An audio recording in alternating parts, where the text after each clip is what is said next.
Hey guys, it's Ollie. Welcome back to my YouTube channel. So I've gotten a lot of messages lately that have been asking me if a blue death feigning beetle or a Madagascar hissing cockroach for your pet invertebrate. And while I can't say for sure for everybody, because everyone's preferences are different, I have compiled a list of sort of their differences in some certain aspects. Blue death feigning beetles and Madagascar hissing cockroaches are very different insects, but do have similar difficulty in their care. So I'm going to categorize these in this order with basic information, pricing and availability, sociability, care, enclosure setup, and handling. I'm going to keep it in that order, and I will also have the table of contents in the description below for you. So let's start out with their basic information. Blue death feigning beetles are from the southwest deserts of the United States, such as the Sonoran Desert and the Mojave Desert. They are also crepuscular, meaning that they are more active during dawn and dusk. However, some people have described them as being nocturnal. I do actually see mine a lot more active during dawn and dusk, but a lot of people do say that they see theirs more at night, while Madagascar hissing cockroaches, as their name suggests, are from the forests of Madagascar. And they are definitely nocturnal. You probably won't see a Madagascar hissing cockroach out unless it is dark or darker in the room. Blue death feigning beetles come in at around 0.5 to 1 inch, and they have a super long lifespan for an insect to up to 8 years, while Madagascar hissing cockroaches are much bigger, weighing in at 2 to 4 inches, and they live around 3 to 5 years. But there have been some recorded to live longer in the pet trade. Blue death feigning beetles are pretty quiet. You don't really hear them making any noise unless they are moving around some foliage, but other than that, they are super quiet pets. They also cannot climb smooth surfaces, so glass, they can't climb it. It has to have a texture for them to climb, and even at that point, they are not strong climbers. So escape is super rare with blue death feigning beetles. And even if they do escape, they cannot infest your home. Blue death feigning beetles also do not breed easily. They will probably mate in captivity, however, when they lay their eggs, it requires special conditions and care from their keepers to bring them to their larval stage. On the other hand, Madagascar hissing cockroaches can climb just about any surface. They are really good at climbing, and they love to climb. So you want to make sure that you have a secure lid. Also, they give live birth, and the nymphs of Madagascar hissing cockroaches are pretty tiny and can squeeze out of a lot of surfaces. So you're just going to want to make sure that their enclosure is super secure. So speaking of them giving live birth, Madagascar hissing cockroaches can and will mate very readily. Escape isn't totally rare for Madagascar hissing cockroaches, especially when they are nymphs, but contrary to popular assumptions, Madagascar hissing cockroaches cannot infest your homes. They are very poorly adapted to survive in man-made environments, and they cannot infest your home in any temperate region of the world. This does make them illegal in some places, such as Florida. They are also illegal in Canada, as any roach species is, so make sure to keep that in mind and make sure that they are legal in your area. Also, as their name implies, they do make noise. They will hiss. They will hiss to either get the attention of a female whenever the males will fight, as well as when they are startled. It is more commonly the male that does this, though. Just to put it out there, since we are talking about bugs, it is always important for you to discuss any potential pets that you are going to have in the home with any housemates you may have. Whether this is parents or spouses or roommates, you are going to want to make sure that everyone is on board with it, because having a cockroach in the house can really freak some people out, and that's fair. That also means that you need to be pretty upfront with your landlord about these decisions, because you don't want them to get the wrong assumption and you not even have asked them. So it is better to make sure you cover your bases and make sure everyone is on board with whatever pet you are getting. That being said, it is probably going to be easier for you to convince any housemates that blue death feigning beetles are a lot cooler than Madagascar hissing cockroaches. So just keep that in mind. Alright, and now let's move on to pricing and availability. So Madagascar hissing cockroaches win this category. They are super cheap and super available. You can find most of them in pet stores. However, I do not recommend that you buy from most chain pet stores. We'll get into that in another video. but you can find these super easily at expos or other like maybe smaller pet stores. You can find them on any website you can get reptiles or invertebrates for the most part. And they are cheap, as little as $2 per roach. This is because they are extremely popular in the pet trade and because they breed so readily. So these guys are going to be a lot easier and cheaper for you to get than blue death finny beetles. Blue death finny beetles are not nearly as cheap or available. They are much more expensive than Madagascar hissing cockroaches, being about $50 for 5 beetles on average. There also aren't a ton of places selling them quite yet. They are getting more popular in the pet trade.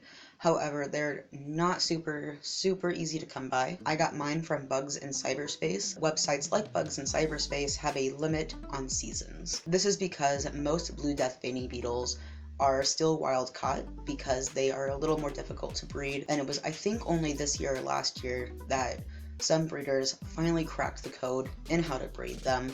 So since they shared that information, these guys should be more available throughout the years as we go on.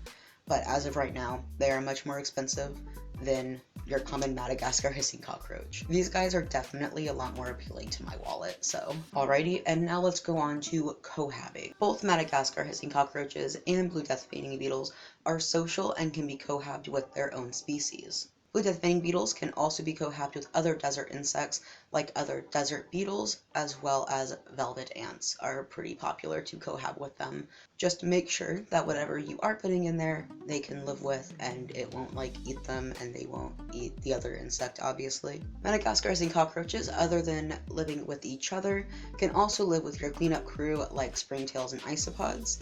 I've heard some people say that they can be housed with millipedes, but I would definitely do your own research on that. But just make sure you do your own research before putting any other animal in with your existing animals. It is also important to note that both of these species can and will readily cannibalize if you do not give them enough protein in their diets. Which brings us to our next category of care. Both insects are very easy to care for. They are super easy, no problem. They are some of my easiest pets. They have the same food requirements of proteins and veggies. Neither of them eat a lot either, which is pretty nice. Both of them will also get all of their water needs from their foods and environments. And neither species need any special lighting apart from a day and night cycle.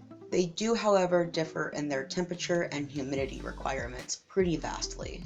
The temperatures for a Madagascar hissing cockroaches should be around 80 to 85 degrees Fahrenheit, and they need a humidity of around 60 to 80%, so they like it pretty high, and you are going to need to mist them at least once a day. While blue death finning beetles need their temperatures at 70 to 85 degrees Fahrenheit, and their humidity needs to be less than 20% since they are an arid species.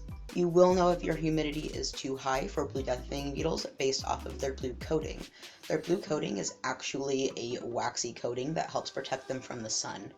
And if this coating gets rubbed off, that is pretty common. However, if you are noticing all of your beetles being pretty dark blue, losing a lot of that waxy substance, and becoming a little bit more black, that probably means that your humidity is too high. If you only see one individual like this, odds are that it is either old or just rubbed it off on something else. And on to housing. So for blue death finning beetles, you are going to want more floor space. They don't really climb too well. You're going to want to give them a couple of climbing opportunities, but overall, you're not going to need a ton of height for your enclosure. A good rule of thumb for sizing for blue death finning beetles enclosures will be around 2 beetles per gallon. However, you can always go bigger. They love exploring, so don't be afraid to give them a larger enclosure, especially if you are going to have quite a bit of individuals or other insects. Madagascar hissing cockroaches do want some floor space, but they also really utilize some height. So you're going to want to make sure that their enclosure has some good height to it. You can fit a whopping 30 Madagascar hissing cockroaches in a small 10-gallon enclosure. This is because they are usually just hiding in a cork round or something together, so they don't really utilize a ton of space. You can, of course, give them more space.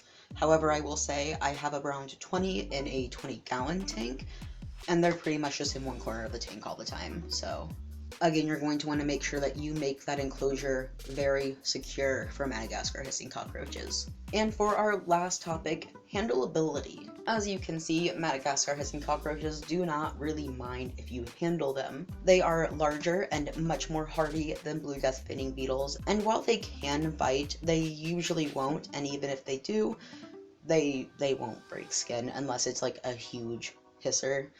Their defense mechanism instead is to have that hiss sound as well as falling. So if you have a new hisser, like she's actually pretty new, she's being very chill for a new hisser, I like to keep a little catch cup so that if I think she's scared and is going to drop, I can put her in that. Now they are also very fast. I don't know how if you saw how I grabbed her there, but they will bolt. So you're gonna want to kind of sneak up on them and just cup. You know what I mean?